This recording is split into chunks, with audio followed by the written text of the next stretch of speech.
All right, well, good morning, everyone. My name is Sarah Curran, and this is my colleague, Brian and Brett. Also, you see on your screen, Dr. Cassandra Rose. We're with the Governor's Office of Policy, Innovation, and the Future, and excited to have so many of you join us for today's webinar about the new Community Resilience Partnership. So I'm going to go ahead and share my screen. There.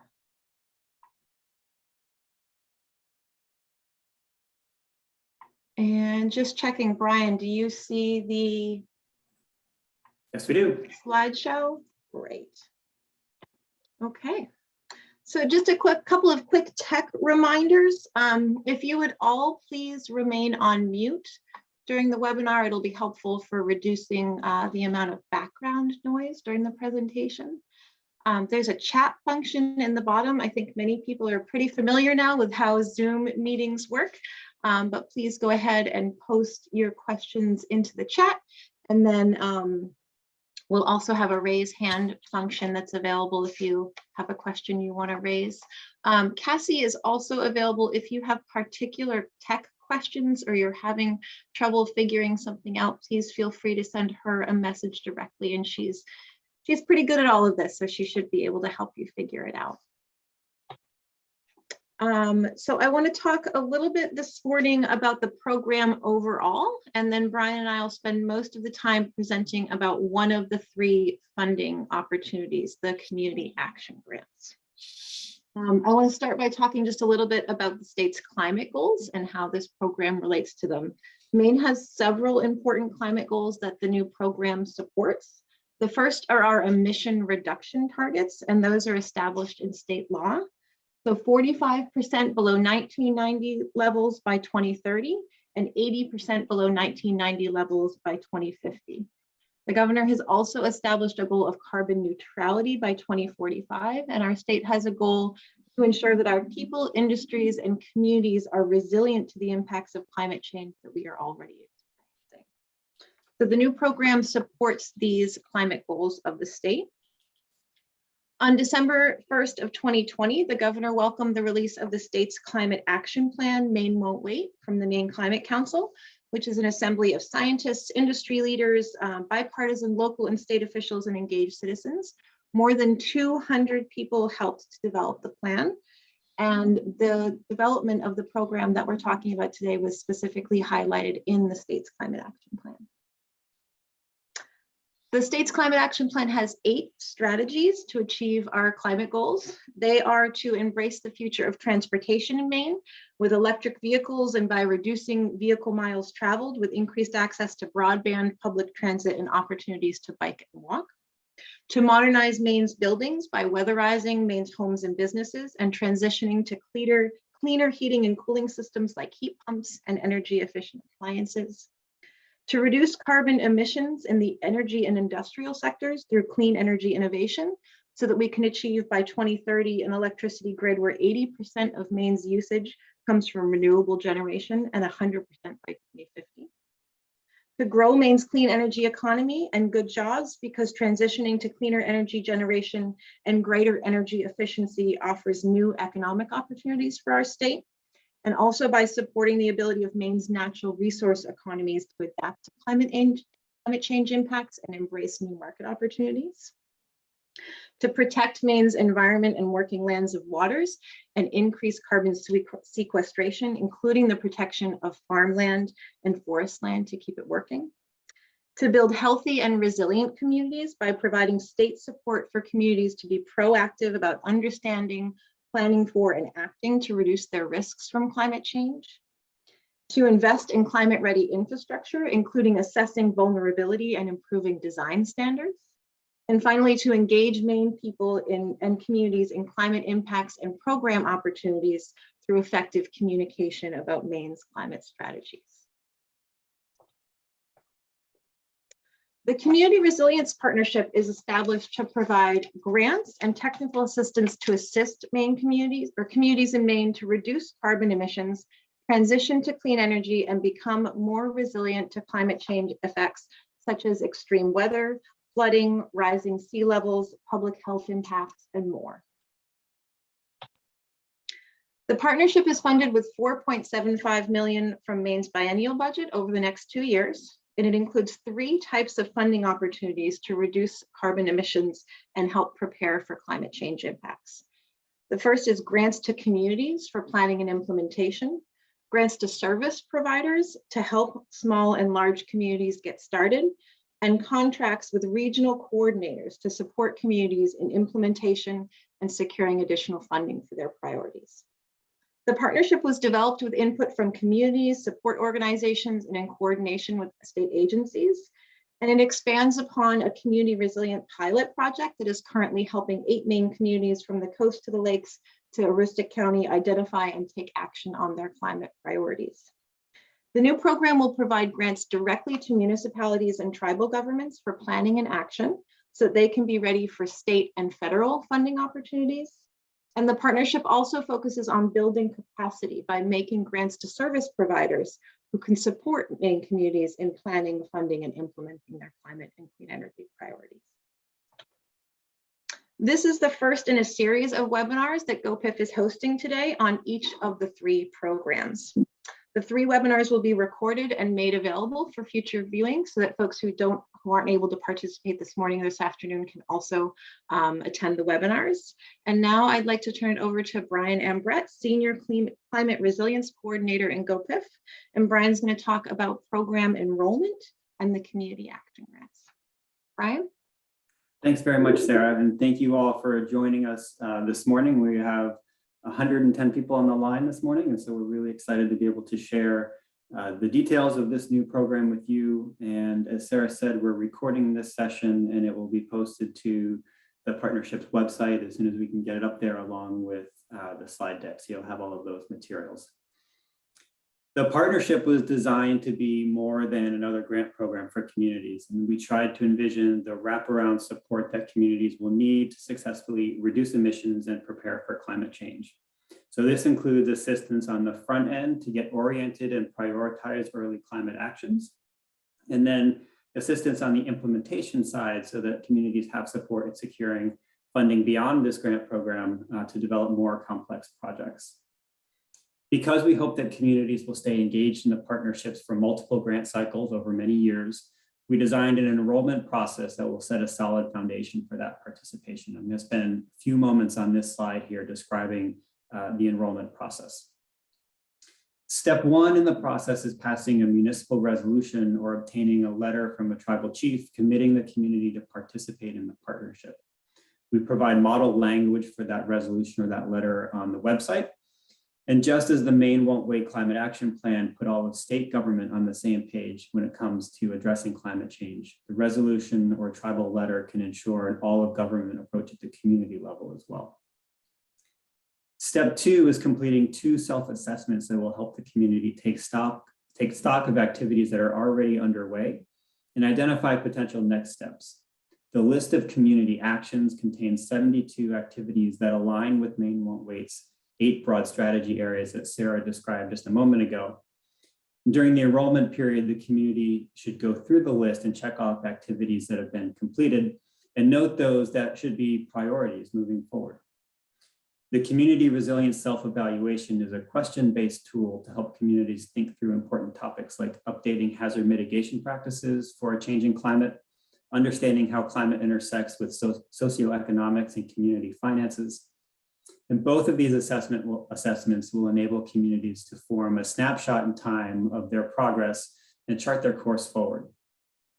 Please note that the responses on these assessments will have no bearing on eligibility or for grants or for entry into the program. Both of these documents are available on the partnership's website. Step 3 is holding a community workshop to review the 2 assessments and set priorities for action in the near term.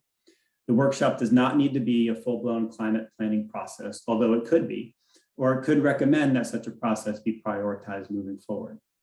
The criteria for the workshop are that it include participation by community groups who may be more vulnerable to climate impacts, and that it produces a list of half a dozen or so priority activities to focus on for the next several years. Some communities will look at these 3 requirements and know they need some help to accomplish 1 or more of the tasks. That is why we are offering service provider grants to to trusted local organizations that can help with the self-assessments and/or facilitate the workshops. Under those service provider grants, we look for groups of 2 to 5 communities in a region to work together on the enrollment tasks and identify some collaborative priorities in addition to their individual community priorities. This is very much the process and the outcomes of the Community Resilience Pilot Project that ran this past year in 8 towns across the state and informed the development of this partnership program. We will soon post a list of organizations that have indicated an interest in assisting communities in this way to the partnership's website. Other communities will see the 3 enrollment requirements and realize that they've done much of this early work already. And perhaps they can point to a community workshop held in the last couple of years and already have some priorities from an earlier planning process.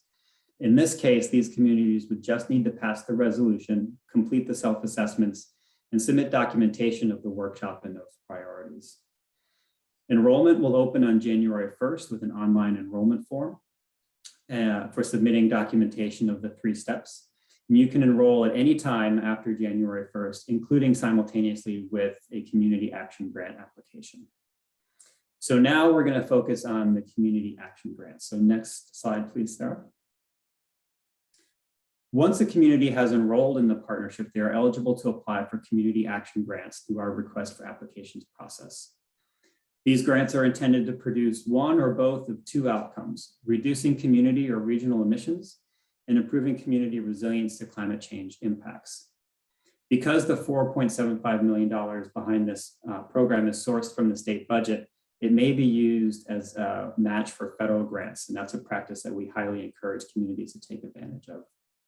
Next slide. To be eligible for an action grant, the applicant must be a municipality or a federally recognized tribe in Maine, and the community must be enrolled in the partnership or submitting a new enrollment simultaneously as part of their or with their grant application. We do encourage collaborative proposals among more than one community. And in special cases, a regional planning organization may apply on behalf of Tier 1 communities with populations under 4,000 people. And I'll describe the tiers in greater detail in just a moment. Next slide. The action grants come in 2 flavors. The first is a no-match grant for projects that implement one or more of those 72 activities on the list of community actions. We heard from many communities as we were developing the partnership that they wanted guidance on how to get started.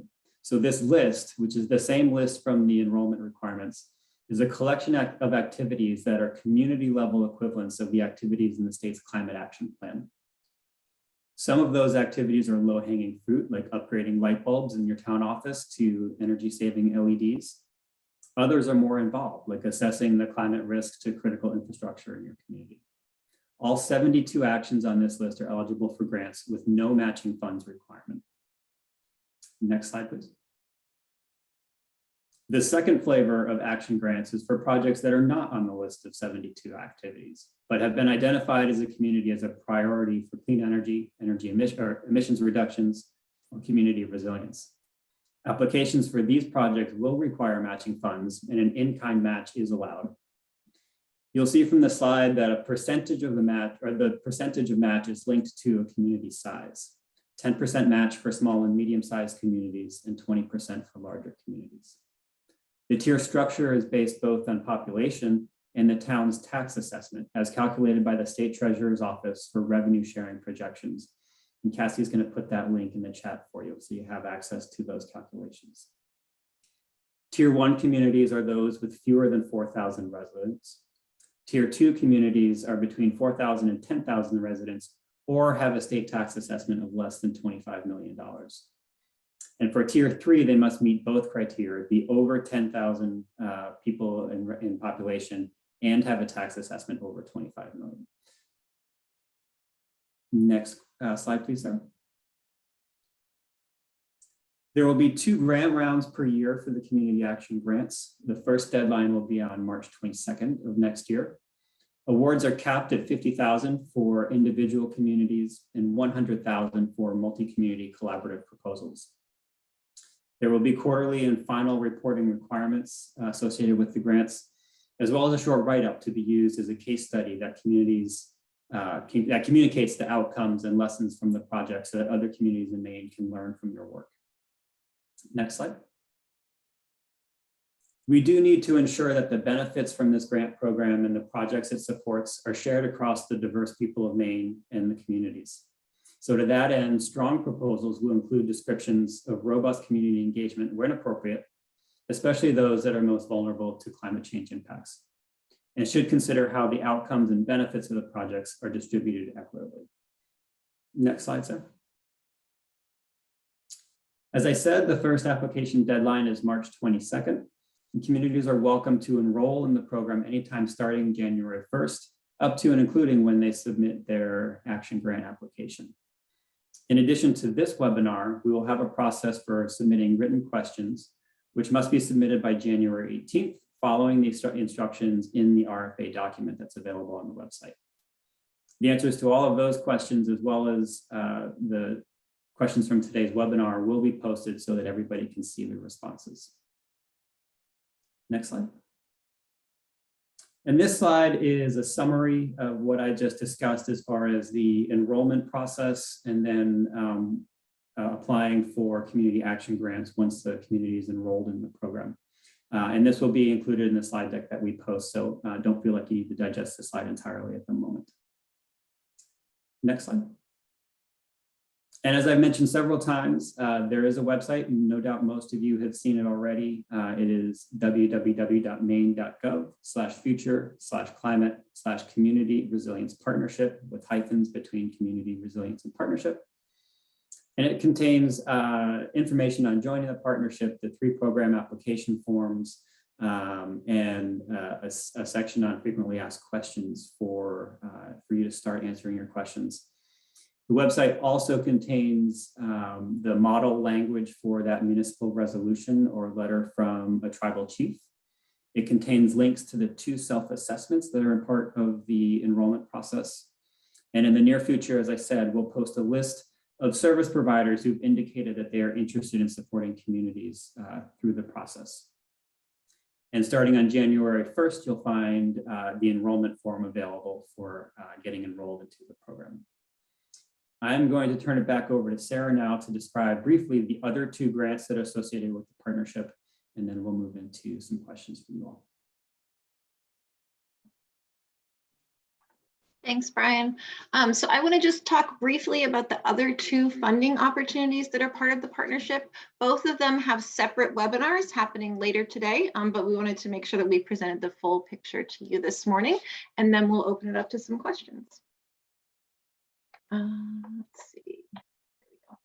So the community action grants are the first funding opportunity that Brian just described to you. So enrolling in the program, and then communities will have access to the community action grants. The second funding opportunity are the service provider grants. And so the service provider grants, as we mentioned, are available to regional service providers who recruit groups of 2 to 5 communities to join the partnership, conduct robust community engagement to set community priorities for implementing climate and clean energy actions, and then apply for community action grants and other funding to support those priorities. So these are grants that are going to be available to service providers to help communities enroll in the partnership. Particularly, we're thinking about communities that don't have the capacity or the resources to do this on their own. So these will be grants to service providers. Eligible entities for the service provider grants include regional planning organizations, councils of governments, nonprofits, universities. In special cases, we also recognize that larger municipalities that have the capacity and the expertise could serve as a service provider for their neighboring smaller communities. So that is also an eligible entity for applying. And the webinar today, the webinar for the service provider grants is today at 1 p.m. if any of you would like to join us for that.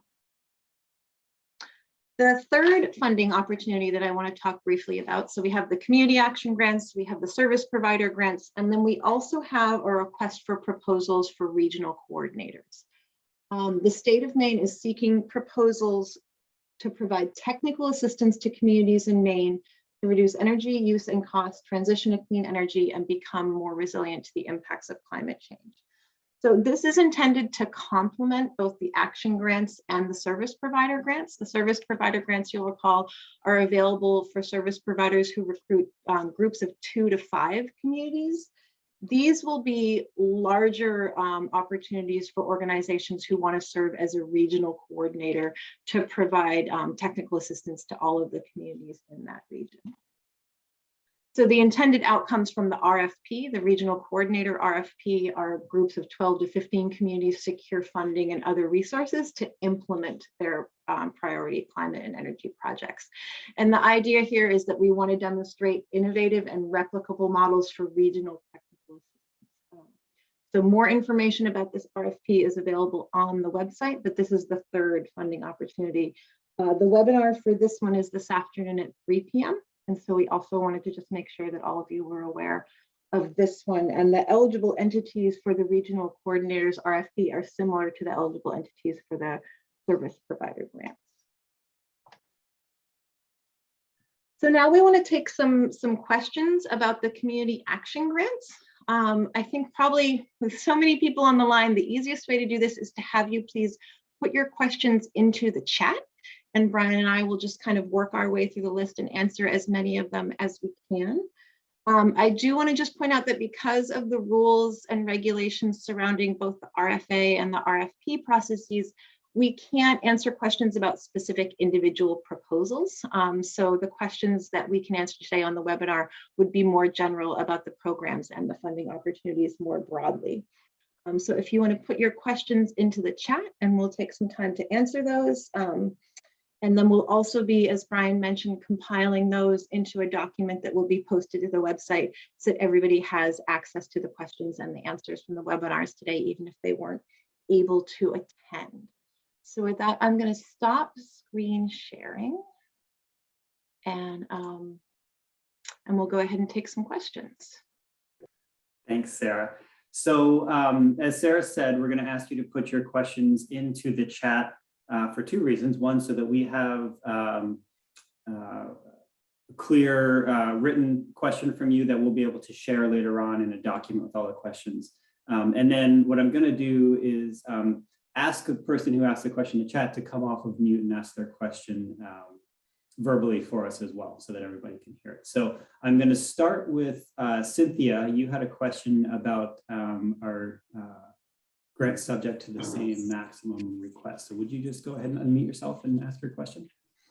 Yeah, I'm in the Farmington area, and that was just something you probably already said. You have option 1, no match grants, and then option 2, grants that have the various matching things. Are the grant limits themselves the same for both kinds? Yeah, great question, Cynthia. Thank you. Yes, for both options, the grant limits are the same. So 50,000 for individual communities and 100,000 for multi-community proposals, both for option 1 and option 2 of the community action grant. Thank you. Mm-hmm. Karina, do you want to ask your question? Sure.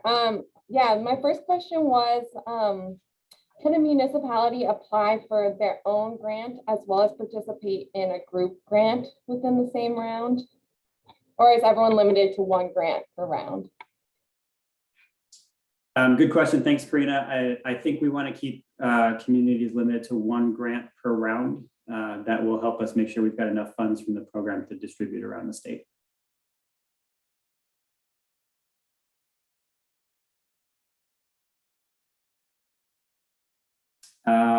Cynthia, why don't you ask your second question here? Oh yeah, I think it's probably obvious to everybody else, but is it the municipality itself, like they are the one who would approach a service provider to get their assistance, or is it a group of residents to that? How do you connect? Yeah, really good question, Cynthia. Thanks for asking it. And we're going to cover this a little bit in more detail at 1 o'clock with the service provider grants. But that conversation, Cynthia, can go both ways. But in terms of the process, in the service provider grants, we're asking the service providers to recruit communities as a part of their proposal to GoPIF for the service provider grants.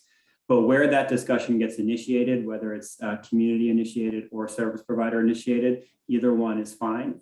And we're going to be offering that list of interested service providers on the website later this week or early next week, so that communities can see what organizations are in their region that they might be interested in working with. And I'll just caution that just because an organization is not on that list, they haven't indicated their interest to us, doesn't mean that maybe you shouldn't have a conversation with them. Well, does everybody need a service provider to submit an application, or is that just to make sure that it's as professional as possible? You do not need a service provider to enroll in the program. Any community can enroll at any time on their own. We just imagine that there are communities out there that would like some support in going through all of those steps. And in that case, working with a service provider would be to their benefit, but you can go in either way to get into the program. Okay, thanks. Yep. Sarah Mills-Knapp.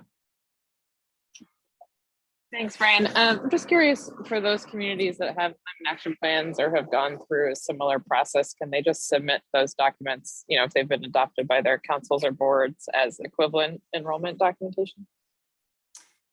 Yes, they can. They will still need to do the municipal the municipal resolution, and they'll still need to complete the 2 self-assessment documents and submit those. But they are welcome to use a process that engage the community in a discussion of options for resilience and/or emissions reductions. And they'll just have to send us some documentation that we list. So like a meeting agenda, participants, and importantly, the outcomes of that meeting that showed that the community had some input on generating priorities for moving forward. Great, thanks. Tom Rumpf. Yes, I'm wondering if there are any specific requirements for the municipal resolution, or do you have a template for that, or? Yeah, great question. We do. We have some model language on the website. There's a link there for model language for the municipal resolution. There are 3 components of that that are required. And then we offer several pages of other optional language that your community can include if that seems relevant to your community. Thanks. Karina, why don't you ask your second question? Sorry, yes, thank you. This relates, I guess, to my first one. Since can municipalities submit a grant for 2 somewhat unrelated projects on the action list? For example, like an EV charging station project, as well as completing the flood resilience checklist? Thanks, good question, Karina. Yes, we will allow communities to apply for more than one activity in a single application. We will not allow communities to submit more than one application per round.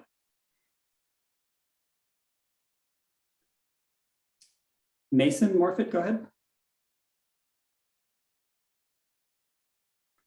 I was wondering whether a town could pass a resolution before it has undertaken the self-evaluation and the public workshop.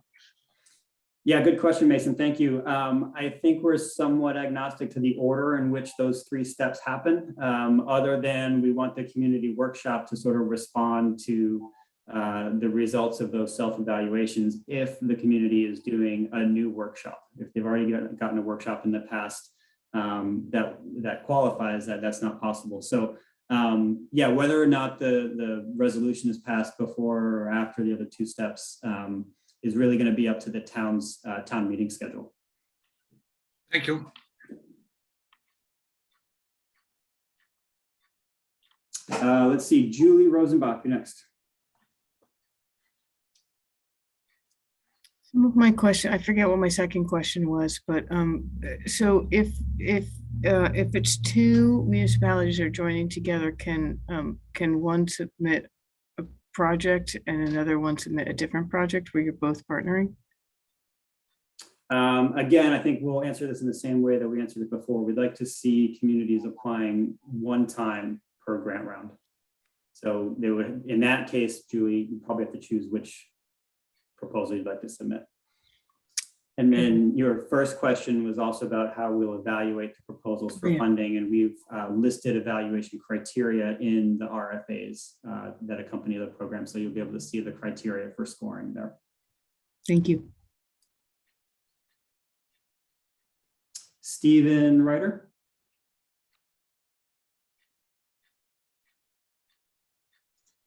You are on mute, Stephen. My question is, if a municipality has already passed a resolution for declaration of a climate emergency, would that qualify for the first item on enrollment, which is to pass a resolution? Yeah, good question. We know a number of communities have done this already. We do have specific language that we're looking for in the resolution. That again, that's listed in the guidance on the website. So you have a choice. You could pass a new resolution, or you could amend the original to include that language. Okay, thank you.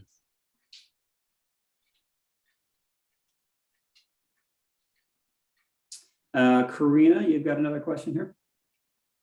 Yes, thanks. One last question along the same vein. Can a service provider apply for multiple grants to assist different groups of communities or individual communities within the same round, or are they subject to the same one grant limit? Yeah, thanks, Karina. We'll address this one in the 1 p.m. webinar as well, but we would only accept one application from a service provider per grant round, but welcome to submit to both grant rounds per year.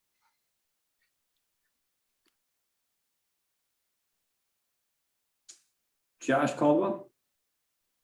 Yeah, thanks. I saw the community capacity graph that you put up earlier, and I was a concern that I have is that the towns with better planning capacity and more resources will better be able to meet the application criteria and move forward with funding opportunities. So I wonder how you're ensuring that all municipalities have a fair shake at funding regardless of that planning capacity.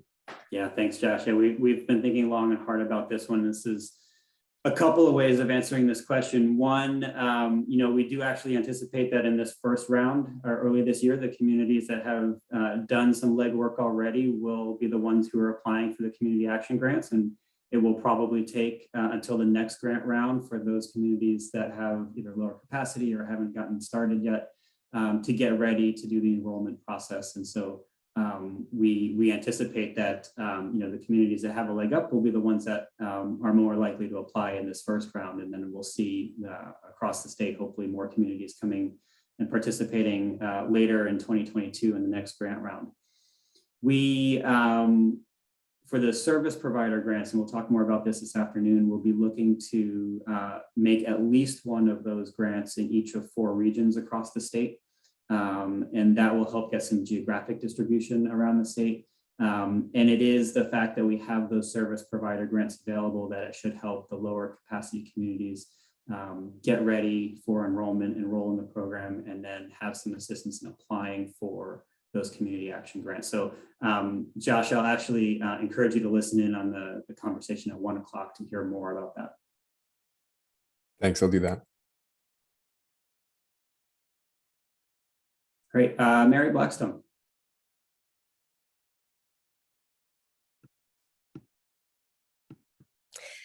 Hi there. I think my question has actually already been answered, but I'll just say that we have a 100+ page green plan that already identifies priorities and recommendations. And it was the result of a great deal of community consultation.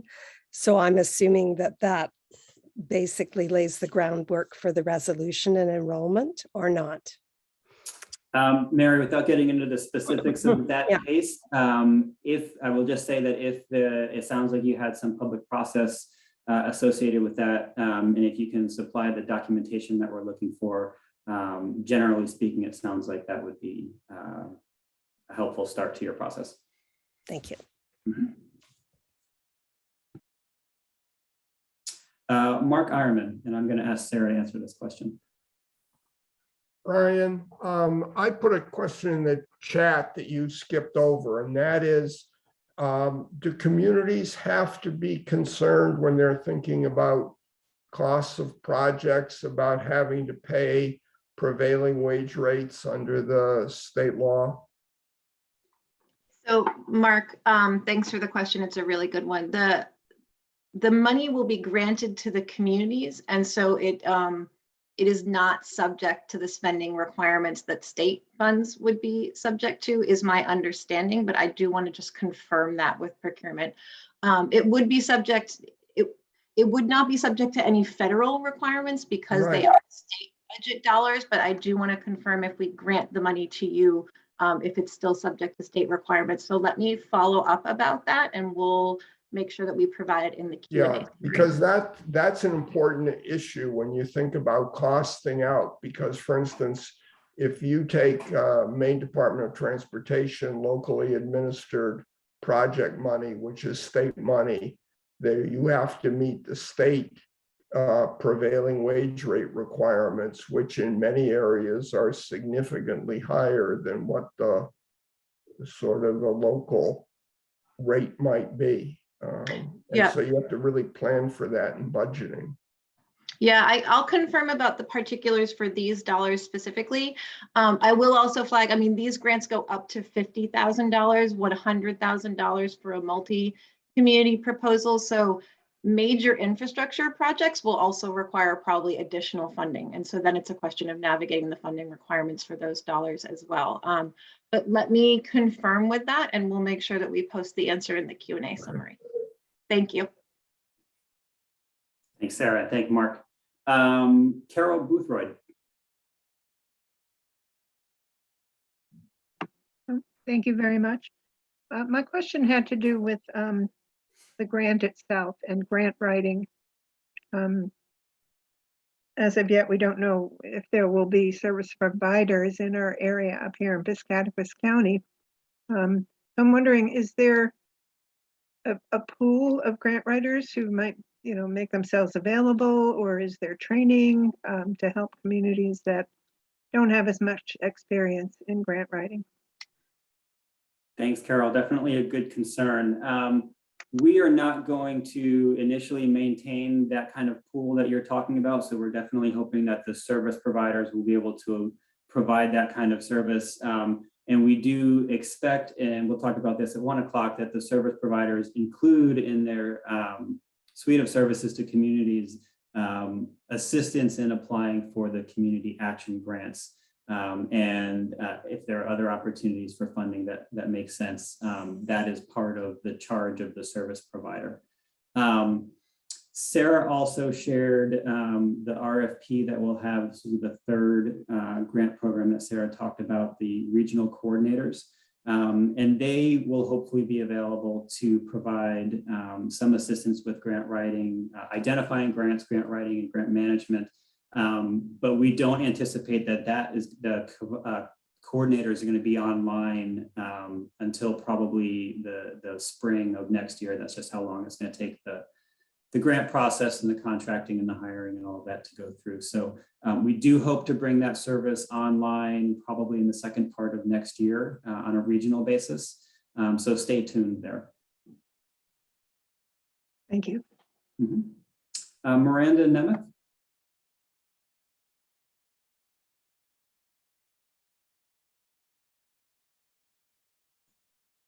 Hi, thank you. I wanted to ask more about the one action that was labeled under G5. And it just noted, I was just wanting clarification on what it's applicable for. So it says identify vulnerable road stream crossings and apply for DEP improvement funds. So I just wanted to ask if this community action grant was able to be applied to that actual infrastructure upgrade, the construction or engineering. Is it more so just to identify them and support an applicant to make an application to DEP? Thanks, Miranda. Good clarifying question. So we would probably be looking to support the identification process, and I imagine that there might be some vulnerability kind of assessment that goes along with that. And then you'll see in some of the written instructions there about the 72 activities that we really do want communities to take advantage of other state funding sources where applicable. And then bring the community action grant in as an additional source of funding. So for example, if you were going to do some energy efficiency improvements, we want to see that you're taking advantage of Efficiency Maine's funding first, and then bringing the community action grant in on top of that to close any funding gaps. And the same would apply in this kind of example if you know, the funding from DEP's stream crossing grant didn't quite fill the gap. Perhaps a community action grant can help do that.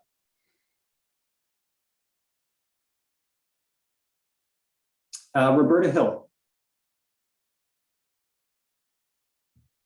Hi, my question, little snippets maybe have already been answered, and perhaps there'll be more about this at 1 o'clock, and I'm going to be on that session too. So just feel free to defer if you'd like, but I'm just wondering if you are planning to offer training, technical support for service providers just to assure consistency, you know, and, you know, the most updated awareness of what's going on and so on. Thanks, Roberta. Yes, we will.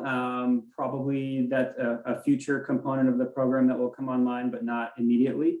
And I will say that the benefit of working with a service provider that's familiar with your region and with your town is that they really know or have a good handle on what the community needs are, and will be able to tailor their services to your community better than, say, a state or a larger entity might be able to do. So we're really looking for the service providers to be able to provide that local knowledge, be that trusted resource, and be that support at the local level. And then, yes, we do anticipate bringing some training on probably again in the later half of next year for that. Thank you. Mm-hmm. Joanna Blackman.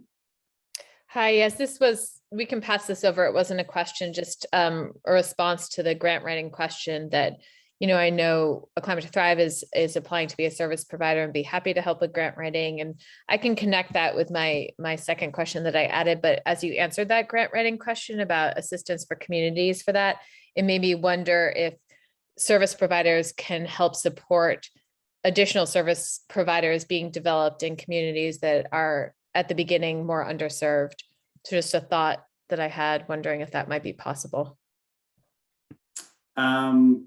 Yeah, I think it would probably depend on the dimensions of a proposal there. I don't think we would be looking for proposals where one service provider would offer services to another service provider. But happy for this partnership program in general to develop a broader network of service providers sharing, and we may be able to facilitate that in some way, sharing best practices, lessons learned, things like that.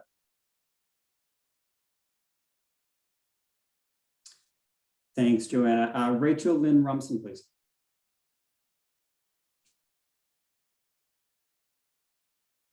Hi there, thank you. I was asking about the self-evaluations and who should be completing them. Thanks, Rachel. Yeah, good question. Ultimately, the community, the municipalities, or the tribal governments are responsible for the responses to those self-evaluations. Whether the community is able to complete those on their own or they want the assistance of a service provider to do that is up to the community and a potential service provider. But as I said, ultimately, the community is responsible for those responses. Okay, I understand community, but that's too broad for me. I'm serving on a committee in the town of Gray with a charge to develop a resiliency plan prior to this program. And stakeholder groups come to mind, but I don't know, would the committee members filling out the self-eval suffice as this requirement, or do we indeed need to start engaging other stakeholder groups in the community? Thanks. So Rachel, I think that procedurally, that's probably up to your committee.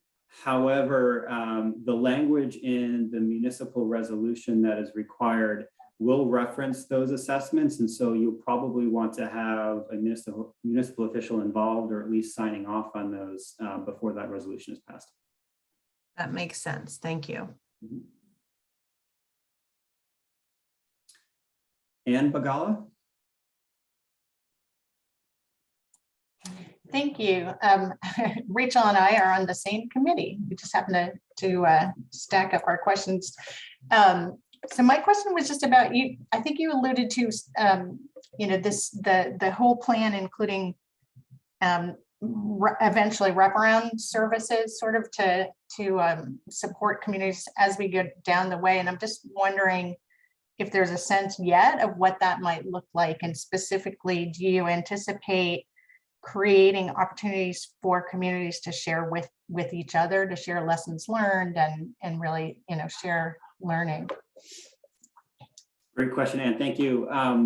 So we've started to build some of those wraparound services already. The service provider grants are one of those. The regional coordinators are another. And then to your specific question about the opportunities for communities to learn, there's a couple of things that we're anticipating here. One, in the reporting for both the service providers and the reporting for the community action grants, we're asking for a write-up on lessons learned from each of the communities for how the project went. And so those write-ups and case studies will be shared with other communities and with other service providers. So that's number one. And then number two, we'd love to be able to do some kind of annual event where we recognize projects of particular merit or innovative ways of doing something. So that kind of annual sharing and recognition would be something that we hope to be able to do in the future. Thank you. Yep. All right, Alan Kratz. Thank you, Brian. Question about the number of communities. The community action grants are available for communities 2 to 5 working together. And I know next year, the Resilient Coordinator Pilot is designed to help 12 to 15 communities. What's the possibility, looking statewide, there may be examples of 6 to 11 communities that want to work together. What would be the opportunities for them? Can they get a community action grant? Thanks, Alan. So just to offer a little bit of clarification here, it's the service provider grants that would support a service provider working with 2 to 5 communities. And that, again, is the grant we'll be discussing at 1 o'clock. Community action grants are for individual communities or for multi-community groups. We haven't put a ceiling number on the number of communities in that, but we do cap the dollar amount at $100,000. So if 6 to 11 communities can find a way to split $100,000, we'll entertain it. Okay, thank you very much for the clarification. Yep. All right, Joanna, did we answer your second question here? Yes, I think we did. Thank That you. was service Yep, providers thank helping you. service providers. Great. Thank you. Cecilia Smith has a question about competitiveness. Go ahead, Cecilia. Can you hear me? I'm sorry. Yes, we can. Yeah, it's just a general question about, whether you have just a certain limitation on the amount of grants you're going to give, or, yeah, that's just very general. Thank you. Yep, good. Sarah, do you want to take this one? Sure, thanks, Brian. And thanks, Cecilia. I mean, we're not sure what the uptake will be for this first round of grants. We did the $4.75 million allocation will be broken out into different funding rounds. So we did allocate a little over $1 million for the first round of community action grants in March. And then there'll also be an allocation for the second round. So while I can't say how many communities will apply for that amount, we did sort of make sure that there would still be money available in subsequent rounds. So there is a limited amount of funding available for each round of grant funding. And then the other thing I would just reiterate what Brian said earlier, that the scoring criteria are available in the RFA. So there will be a review process where the applications are reviewed and scored. So it is competitive in that sense, but we're just not sure how many communities will be interested in applying this first round. Great, thanks, Sarah, and great, thanks, Cecilia. Gabe McPhail. Thanks, Brian. This is kind of similar to Miranda's question, I think, but I'm just wondering if a community has is implementing a resilience-based infrastructure project. They've received funding. federal funding and they're still looking for non-federal match. So could a community apply for a community action grant to help provide that match, even though it's not a planning process and it's actual implementation? And if the answer is yes, would that then require the percentage match because it's not on the list of 72 actions? Thanks, Gabe. Good question. It sounds like this is starting to get at a specific project question. So I'm going to just say, generally speaking, I think, yes, we would be able to fill the non-federal match portion. If the project is not one of the 72, then yes, it would be subject to the local cost share for this program.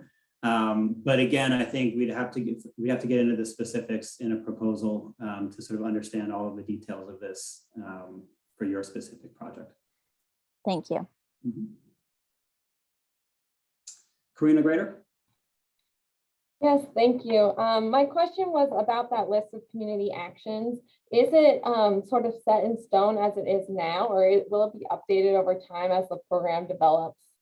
Yeah, great question. Thanks, Karina. Yes, we do anticipate that will be a living list. And, you know, for example, if we saw half a dozen communities do the same thing with an activity that wasn't on the list, we might consider adding it. Or as you know, new methodologies and new resources come online that support an activity that we think would be helpful to be on the list, and we could add it. Similarly, if we see something that's not getting any uptake at all, we might take it off the list. So yes, it can go in either direction on that. Thank you. You should anticipate that the list will stay the list through the deadlines in March of this year. Naomi Albert? Yeah, my question is, if communities initially enroll in the program as a group collaboratively, will that prevent them from in the future applying for a grant individually? And then likewise, if they apply individually to enroll in the program, can they then in the future collaboratively apply for grants? Great question, Naomi. Thank you. So we're anticipating that regardless of how communities complete the enrollment steps, the actual act of enrolling will be an individual community activity. So they might participate in a group of 3 communities with a service provider, but each community ultimately is responsible for their own enrollment and submitting all of those materials individually. So I think that answers the first part of your question. And so the second part, once communities are enrolled in the program, they can participate in individual community action grants or collaborative action grants as they deem appropriate for their communities. Thank you. Mm-hmm. All right, James Fisher, go ahead, please. Thank you. No, just basic timeline stuff. We apply in January, or starting January, you make some announcements in March, I guess, but what is the timeline after that? And what reporting requirements do you have? Thanks, James. So the timeline for the community action grants is, we're kicking off with this webinar. There'll be another written Q&A period in January. And the actual deadline for that, we listed on a slide earlier, and maybe Sarah could dig it up for me since I don't have that in front of me. Proposals will be due on March 22nd. And remember that communities will have up until that proposal date to also submit their enrollment.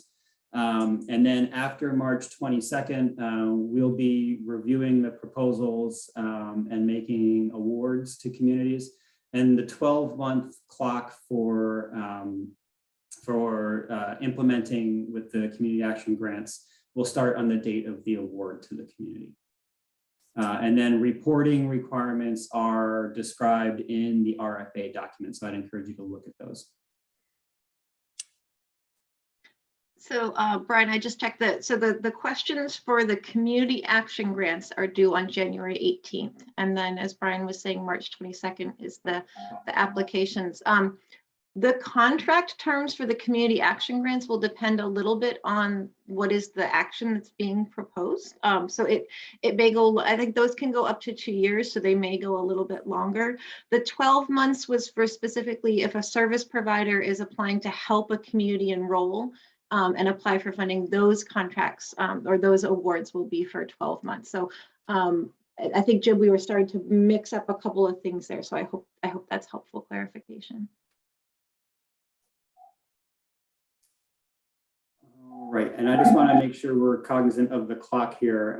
We've got a couple of more questions here, and I think we're gonna call it at those once we get through these questions. So let's see, Matt Panfill, please go ahead and ask your question. My question was answered in the chat. Super, thanks.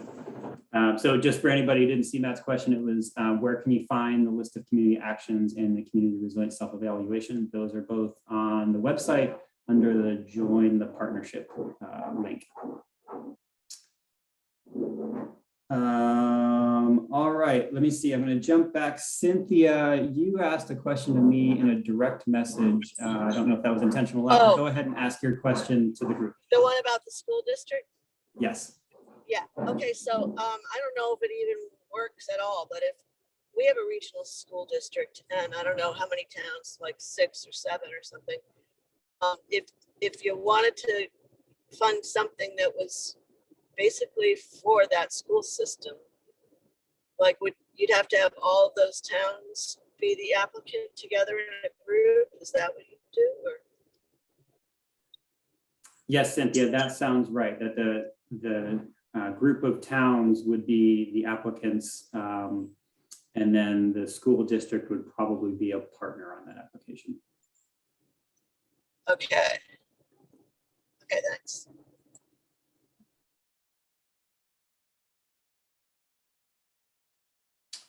All right, Theo Pratt, and I'm going to actually ask Cassie to answer your question. Theo, why don't you ask your question? Yes, I didn't realize at the beginning that I should have been recording this transcript on my own computer. And now I very much want our Conservation Commission to see it. So I'm wondering how I can get it after the fact. Hi Theo, we are providing a link to the recording of this video, and I will look into whether we can also provide the audio transcript. I believe that we can. Thank you. I hope so.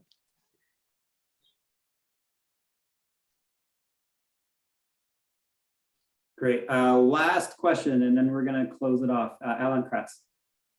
Hey, Brian, following up on Jim Fisher's question about timeline, what's the estimated date of award of the community action grants? Thanks, Alan. So the deadline for proposals is March 22nd. I expect it will take us 2 to 3 weeks to review those, depending on how many come in and make awards. And then there's a back and forth process between the communities and the state to get contracts signed and all of that. So the actual date for when the period of performance would start will vary from town to town, depending on how long that contracting process takes. But generally speaking, probably sometime in April. Thank you very much.